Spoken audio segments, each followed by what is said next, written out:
Madayaw nga adlaw Matinians, Nobyembre 25, 2023, karong adlaw. Ako si Josh Eric Jalgis. Uban ni kami alang sa mga labas nga mga balita gikan sa lokal nga panggamhanan ubos sa administrasyon ni Mayor Michelle Nakpil-Rebat. Ugan niya ang atong mga headlines. Libreng operasyon gipahigayon dinhi sa Dakbayan. Mati LGU gipasidunggan sa PhilHealth. Senador Bongo gibisita ang ikaduhang Super Health Center sa Mati. Sa sports, Matinians musalmot sa Batang Pinoy ug Philippine National Games. Dorso mitambong sa Masked Socio-Cultural 2023 sa Cotabato. Ug sa atong special report, mga riot boys mitahan sa ilang mga barangay. Kana ug uban pa sa pagbalik sa Ang Mati Karon.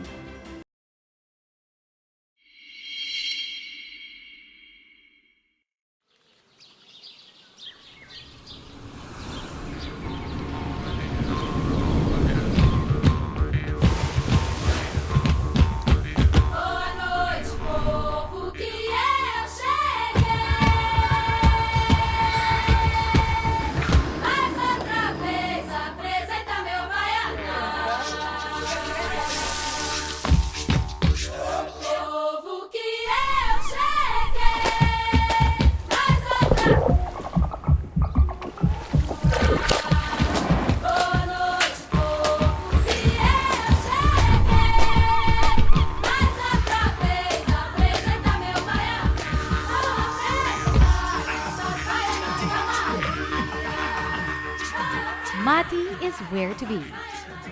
Make it Mati. Maganahay nga di.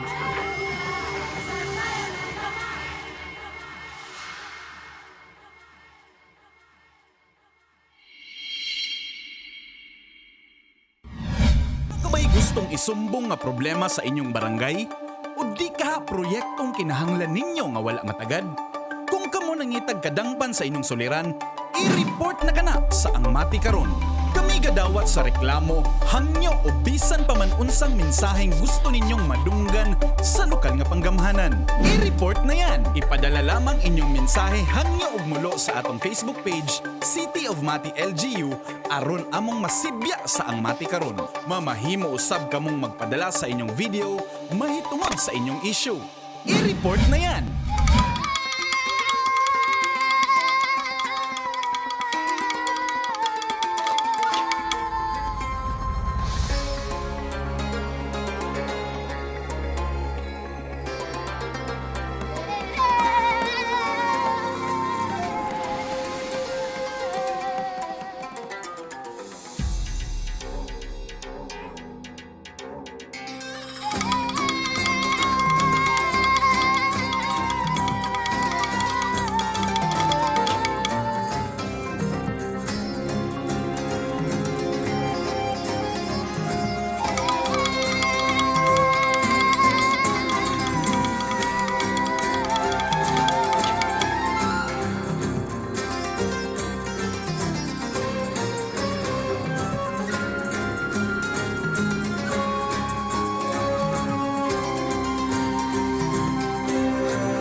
Kapin gatos ka mga pasyente ang libreng naoperahan sa gipahigayon na tulo ka adlaw na medical mission sa Halad Foundation dinhi sa Dakbayan sa Mati.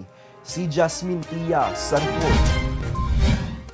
Nagmalampuson ang 3-day free surgical mission sa Halad Foundation kaniadtong Nobyembre 15 hangtod 17, 2023 sa Davao Oriental Provincial Medical Center ning Dakbayan sa Mati.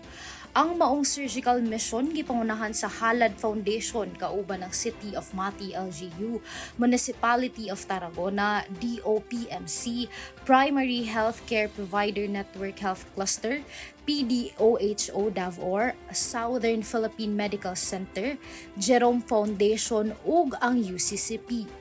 Malampuson na nakaopera og 78 ka pasyente ang libreng surgical mission, diin 22 niini kay thyroid patients, 14 ka hernia na pasyente, 4 ka pasyente sa gallbladder, 12 ka pasyente para sa bilateral tubal ligation, ug 7 ka pasyente na minor surgery under GA. Aduna sab 25 ka mga naoperahan sa mata sa ilang katarata, 19 sa thyroidome ug 1 ka pasyente para sa excision sa cyst.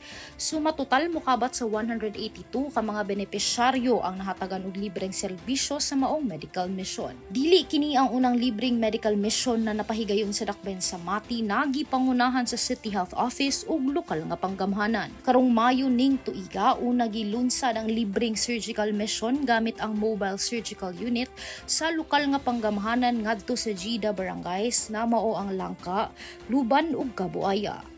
Nagdahumsab ang mga katawhan dili lamang sa dakbayan kundi pati na sa tibok probinsya sa Davao Oriental na mas mudaghan pa ang libreng surgical mission para sa pagkabot sa Universal Healthcare Act na mao ang access to quality services with financial risk protection, na mao ang tumong sa pag-implementar sa mga medical mission.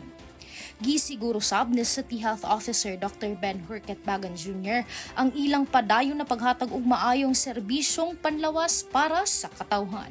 Kini si Jasmine Tia para sa Ang Mati karon. Gihatagan og plaque of recognition ang City of Mati LGU sa PhilHealth Regional Office 11 kaniadtong miaging simana atul sa ilang regional awarding sa dakbayan sa Davao. Ang dugang detalye sa report ni Ethel Marigastanes. Gipasidunggan ang City of Mati LGU sa PhilHealth Region 11 ni atong Nobyembre 17 isip usa sa mga partners sa PhilHealth na padayong nagasuporta sa mga programa ug serbisyo sa maong ahensya. Nahitabo kini atol sa Sidlak 2023, a PRO 11 Stakeholders Night dito sa Arcadia Event Center, Ecoland, Davao City. Gidawat kini ni City of Mati Administrator Alan Andrada isip representante ni Mayor Michelle Nakpil-Rabat. Ginahatag kini na award sa tanang partner sa PhilHealth na kanunay nagapakita og suporta sa ilang ahensya aron makabot ang ilang tumong sa National Health Insurance Program kon NHIP. Samtang atol sa Sidlak 2023, naka-third place ang Mati LGU sa Media Got Talent kon MGT Year 2 sa tabang usab sa City Information Office. Gi-showcase sa audiovisual presentation kon AVP ang papel sa media sa pagpromotar sa PhilHealth Consulta Package diin sa atong dakbayan lakip kini sa daghang serbisyong ginahatag sa maternal, mental and nutrition recovery kon MMNR Family Caravan na nagabisita matag barangay sa syudad. Kini si Ethel Marigastanes para sa Ang Mati karon. Bisita pag-usab si Senador Christopher Lawrence Bongo diri sa dakbayan sa Mati alang sa site inspection sa ikaduhang Super Health Center didto sa Barangay Dahican. Ania ang report. Gipangunahan ni Senator Christopher Lawrence Bongo ang site inspection sa ginatukod nga Super Health Center sa Barangay Dahican ning dakbayan sa Mati hapon sa Nobyembre 18, 2023. Ang pasilidad anaa na sa 30% completion rate ug mao ang ikaduhang SHC diri sa syudad. Gidayeg ni Senator Bongo ang mga paningkamot sa tanang frontliners ug gipasiugda ang importansya sa daling akses sa serbisyong panlawas alang sa tanan. Di nato kalimtan ang atong mga barangay officials, mga frontliners, dili nato ni makabot ang laban nato kontra COVID kundi sa ilang sakripisyo. Atong pakpakan ang atong mga health workers. Napod ko'y gi-file sa Senado Magna Carta for Barangay Health Workers. Wala pa gani, bill pa lang nga. Ano naman mo, bill pa na, dugay pa na, pero ipaglaban ta mo, kasabot yun ko sa inyong trabaho. Kamu gutoy frontline services, dapat tagaan yun mong benepisyo nga tama na ay security of tenure ang inyong trabaho dapat. Samtang gihatagan usab og gibugaton ni Mayor Michelle Nakpilrabat ang hiniusang dedikasyon sa lokal ug nasyonal nga panggamahanan aron mapaabot ang serbisyong panglawas sa tanang barangay sa Dakbayan sa Mati, ilabi na sa mga pasyente gikan sa North District. Ito po, makatabang ng dako, kay alam natin the number one priority po ng ating senador, number one priority nating tanan is ang pangkalawasan, health of our people. And Mati is proud to say na medyo we're on the right track and doing everything right for our people. Ihatag sab sa ilang mensaheng pasalamat sila Governor Nino Sotero L.O. Jr., Congressman Chino Miguel D. Almario ug Vice Mayor Lorenzo Leon G. Rabat. Gibana-bana ang mukabat sa 20,000 ka mga pasyente matag tuig ang maalagaran sa SHC nga naglangkob ug managlahing mga serbisyong panlawas sama sa safe birthing provisions, pharmacy services, consultation rooms, primary clinical laboratory, radiology services, minor surgical room ug ward o recovery area alang sa mga pasyente. Mamahinumduman nga gidonar sa Provincial Government of Davao Oriental ang 1,000 square meters nga luna na gitukuran sa ikaduhang Super Health Center ug gipondohan sa Department of Health og 12 million pesos diin 10 million gitagana alang sa konstruksyon ug 2 million alang sa mga ekipo. Bago pa man nagsugod ang site inspection, gipahigayon sab ni Senator Go ang pag-turnover sa napulo ka mga bag-ong motor bangka engines ngadto sa mga fisher folks gikan Banay-Banay, Lupon, Governor Generoso ug San Isidro. Ang Super Health Center gilauman nga mopauswag ug mopalambo sa healthcare accessibility sa rehiyon nga nagpamatuod sa walay puas nga paningkamot sa lokal ug nasyonal nga panggamahanan alang sa paghatod sa mga probisyon ubos sa Universal Healthcare Act. Samtang ang bag-o lang nahuman nga konstruksyon sa naunang Super Health Center didto sa Lagpan, Sitio Magapo, Barangay Sentral, kasamtangang anaa sa bidding phase alang sa phase 2 ini. Sa among pagbalik sa sports, Matinians musalmot sa Batang Pinoy ug Philippine National Games sa kauluhan. Dorso mitambong sa Mass Socio-Cultural 2023. Ug sa special report, mga Riot Boys mitahan sa ilang mga barangay. Kana sa pagbalik sa Ang Mati Karon.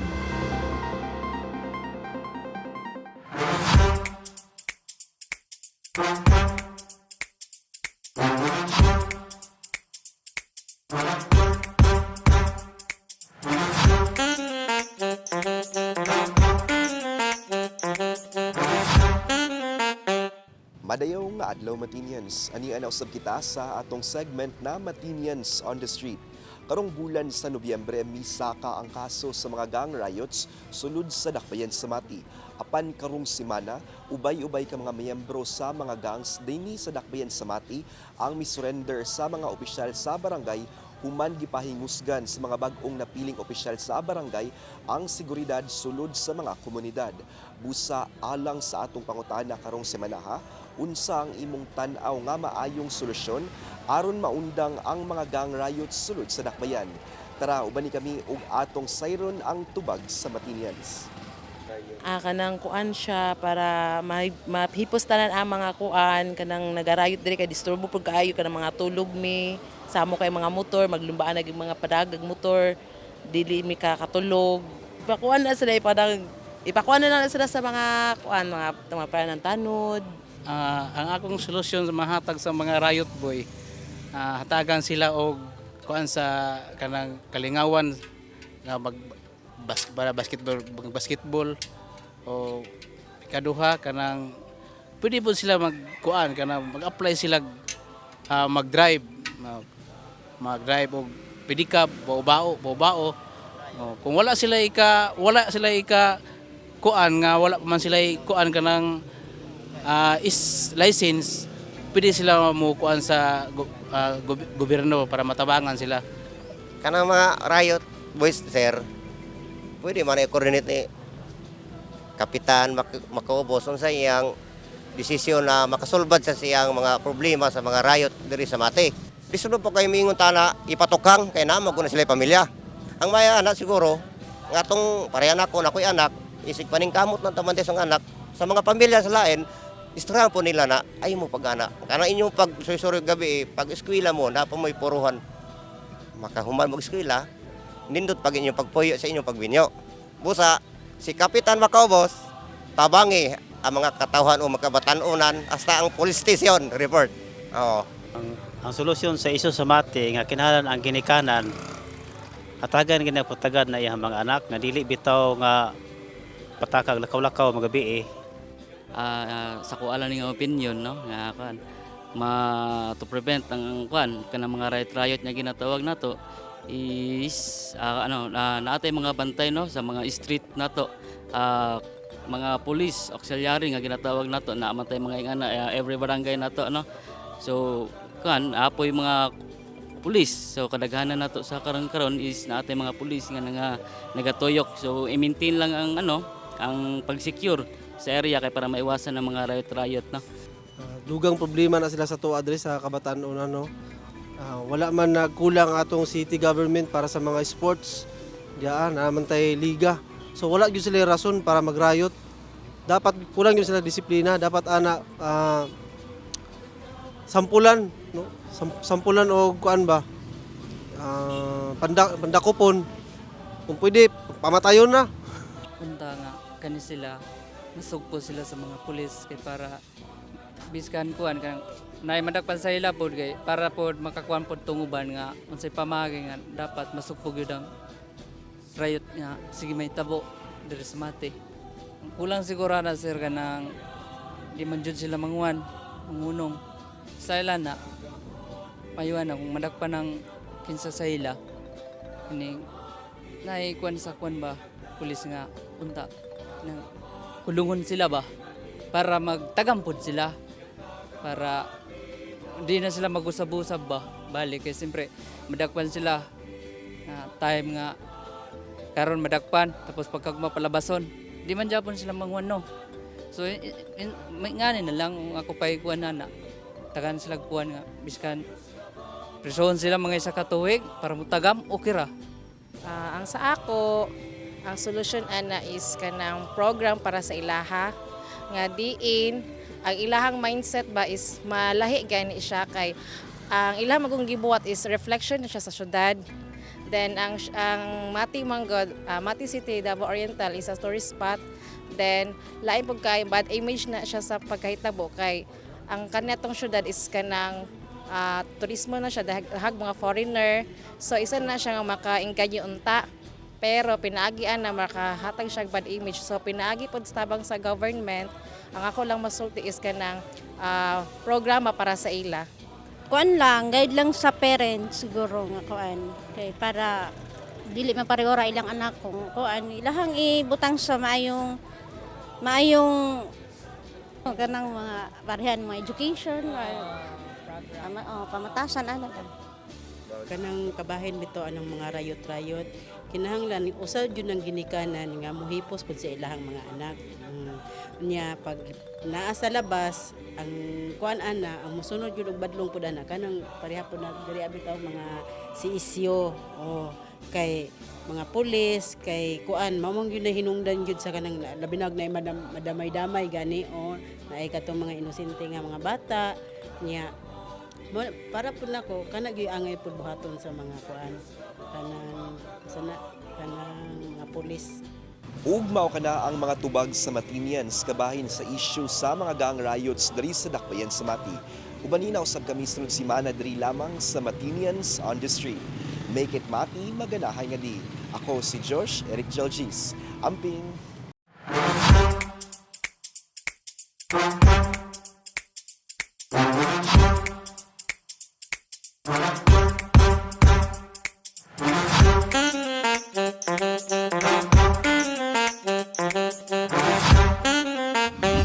Si 73 ka mga atletang Matinians ang ipadala sa Philippine National Games ug batang Pinoy nga pagabuhaton sa tunga-tunga sa bulan sa Disyembre didto sa Phil Sports Complex ug Rizal Memorial Sports Complex sa National Capital Region.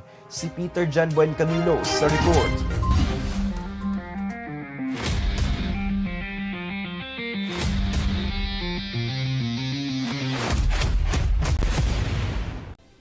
Hingpit na ang pagpangandam sa mga atleta nga mosalmot sa Philippine National Games og Batang Pinoy karong umaabot na Disyembre 17 hangtod 22, 2023 sa Rizal Memorial Sports Complex og Phil Sports Complex sa Kauluhan.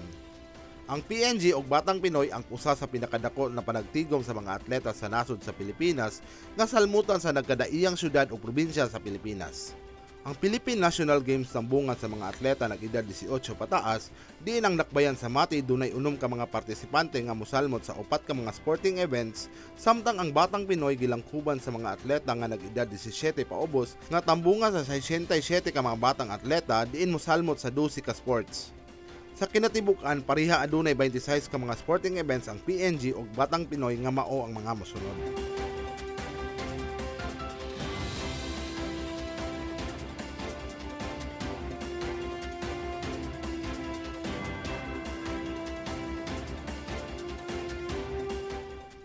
Sumala pa ni Paulo Rabat, Executive Sports Director sa City Sports Council, dako ang pagpangandam nga ginabuhat sa mga Matinyan athletes nga mosalmot sa PNG o Batang Pinoy tungod tumong sa mga atleta nga makauli og medalya dinhi sa dakbayan. Dako sa pangkumpiyansa sa Bataanong Rabat ngadto sa mga atleta nga mag-uli og medalya tungod sa iyang nakita nga kakugi sa pag-ensayo ug suportado sa mga atleta sa mga accredited sports organization nga silbing na mahimong naghatag og dugang training ngadto sa mga atleta aron mas maprepara pa sila. Sumatotal 73 ka mga atleta ang ipadala sa dakbayan sa Mati ngadto sa PNG o Batang Pinoy. Kaninyong mga atleta, best of luck. Kini si Peter Jan Buencamino para sa Ang Mati karon. Laing hugna sa mga tinunan gikan sa Davao Oriental State University ang mitambong sa gipahigayong socio-cultural competition sa Mindanao Association of State Tertiary Schools Incorporated CONMASTS didto sa probinsya sa Cotabato. Si Jilbis Jean Patalingho sa report. Human sa pipila ka bulan nga intensive planning o coordination meetings alang sa hosting stint, gipili sa Mindanao Association of State Tertiary Schools Incorporated o MASTS ang University of Southern Mindanao aron mo-host sa MASTS Friendship Games 2023 Socio-Cultural nga adunay 30 ka state universities and colleges gikan sa 6 ka rehiyon sa Mindanao. Milarga hapon sa Nobyembre 21 ang mga partisipante gikan sa Davao Oriental State University padulong sa Kabakan, Cotabato Province aron mosalmot sa maong patigayon nga nagsugod kaniadtong Nobyembre 21 ug mahuman karong adlaw Nobyembre 25. Sa maong patigayon gisalmutan sa 125 ka mga partisipante gikan sa Dorso ug libuan pa gikan sa lain-laing state universities and colleges sa Mindanao. Ang 125 ka mga partisipante gikan sa Dorso misalmot sa mosunod nga mga socio-cultural events. Kahinumduman nga gipahigayon ang MASTS Friendship Games 2023 sporting events kaniadtong Setyembre 10 hangtod Setyembre 15 ning tuiga sa parehong universidad nga gisalmutan sa 191 ka mga atleta gikan sa Dorso. Diin naghatag ang City of Mati LGU og sumatotal nga 2.5 million pesos nga financial assistance sa Dorso para sa MASTS Games. Ang 2.5 million pesos gigahin sa sports ug socio-cultural competition alang sa uniforms, transportation fare, food, allowances ug uban pa. Kini si Jilbis Jean Patalingho para sa Ang Mati karon.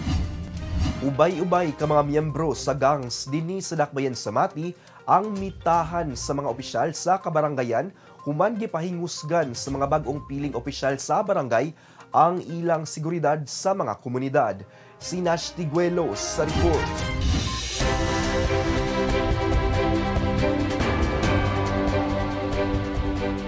Kapin 70 ka mga Batanong Matinyans nga nalambigit sa mga pagrayot sa dakbayan sa Mati ang mitahan ngadto sa mga opisyal sa barangay human gipanghingusgan sa mga bagong piling opisyal ang ilang peace and order and security sa ilang komunidad. Usa na nanguna sa maong lakang ang kagawad sa Barangay Sentral nga si Nathaniel Quiñones. Unang nanawagan si Kagawad Quiñones na makagistorya sa mga riot boys aron maundang na ang mga gubot dinhi sa syudad. Gitubag kini sa ubang ginikanan ug mga Batanong miyembro sa mga gangs pinaagi sa pag-atubang sa buhatan sa barangay.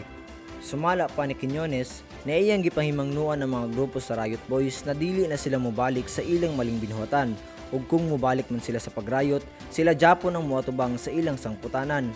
Magrayot. Kung unsa ilang gikinahanglan, kipangutanan man ako sila kasagaran man gud sa mga nagarayot estudyante sa ALS, no? Ug kagahapon lang katong ni surrender nangayo pud sila notebook. o katong transparent kasudlanan sa ilang mga notebook. So unsang pasana kinahanglan po nila og mga bola sa basketball ato po kanang gihatag pinaagi usab nga pati personal na gayud nga kwarta nagamit na nako og nagay na po kog ayuda sa iski chairman nato nga si Mat Batinggana. No nihatag si Mat garon og 5 ka bola ug mo to kong gihatag ganina. Ang sunod nga kang sa barangay kung di gid sila mutuman, naagid sila ipadulngan kay unang-una kung magsige sila riot, posible gyud nga muhangtong dito sa kamatayon ang ilang pagrayot. Kay pipila na ka mga riot boys ang nakalasan ng kinabuhi kay di gid mangundang. Sumala pa ni Kagawad Quiñones, pipila na ka mga grupo sa Riot Boys ang mga ni-surrender sa Barangay Sentral nagikan pa sa mga managlahing barangays. Kung diri lang sa Central 55 plus 7 karon is 62 plus 9 sa Barangay Matiao 71.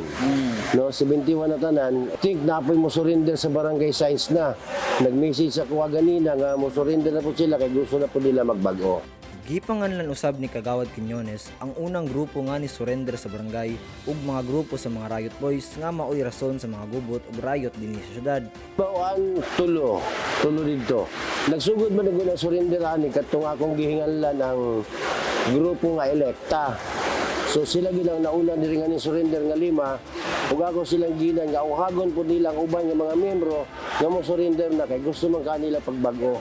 Kay kasagaran sa ilang ginaingon manggod, wala daw sila nag-riot. Pero kung pangutan na nga na may riot, wala sila nag-riot.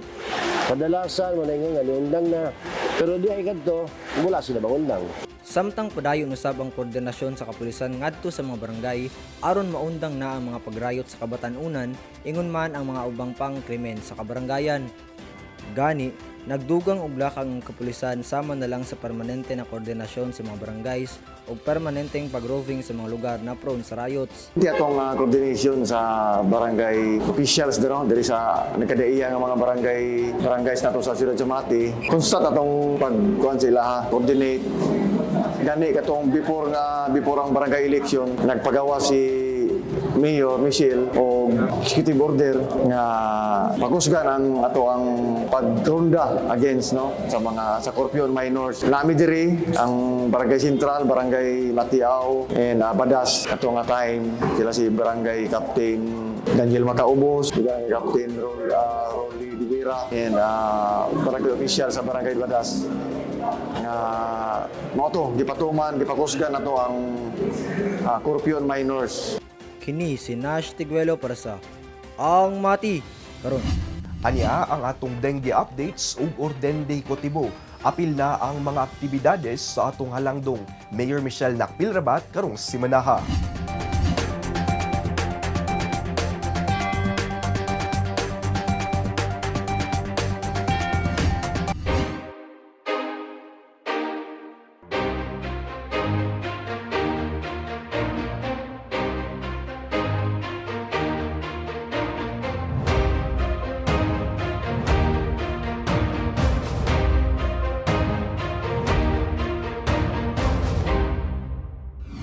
Ug mao kana ang atong mga pinakaulahing balita gikan sa City of Mati, LGU. Ako si Josh Eric Jalgis. Uban ni kami sunod semana matag Sabado diri lang sa Ang Mati karon. Atong kanunay hinumduman nga magmakusganon, magmatinabangon ug magmahigugmaon matag adlaw.